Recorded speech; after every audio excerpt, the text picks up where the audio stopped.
So you want to turn your Breezy flicks from this into this? Then you might want to stick around. I spent the entirety of my Rocket League career being afraid to even attempt a Breezy flick, so learning it was out of the question. After spending the past week trying to perfect this mechanic, these are the tips and tricks I can offer in order for you to be hitting some clean breezes. And before we get into this, as of right now, I'm just shy of reaching that 400 sub mark, so by taking a second to like and subscribe would mean a lot. And if there's anything else you'd like to see me do, just let me know. I do my best to try and respond to all of you. And most importantly, take care of yourselves. Let's get into it. So for the Breezy flick, I'm going to try and keep this tutorial as simple as possible. My goal is to hold your hand in order to get through this as quickly and easily as we can.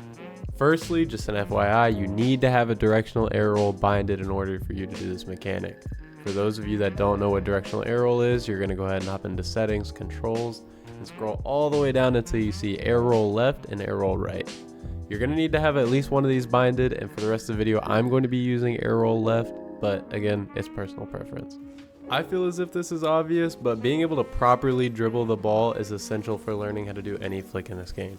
So yes, for you plats that are watching this video, I recommend hopping into a workshop map. If I were to choose, I go for Dribble Challenge 2 or Dribble Overhaul.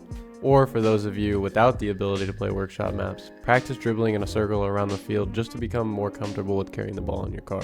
Putting that air roll into effect can seem intimidating, but I believe in y'all, you can do it. If this step confuses you the most, I like to practice air rolling like such and then catching the ball in your car. What this does is help practice muscle memory, which is what we're trying to help you perfect in order to start putting this flick together. By pulling your joystick to the right and air rolling left, you're going to start doing something that looks a bit like this. This is called a tornado spin for those of you who don't know, and you're going to do this spin until you see the bottom of your car, and then you're going to stop holding your air roll button. When you stop holding the air roll button, this is going to spin your car into a position in order for you to start performing the flick. So let's take a second to review what we've talked about so far. I went ahead and put this video into slow motion for you guys in order to make the steps a little more clear.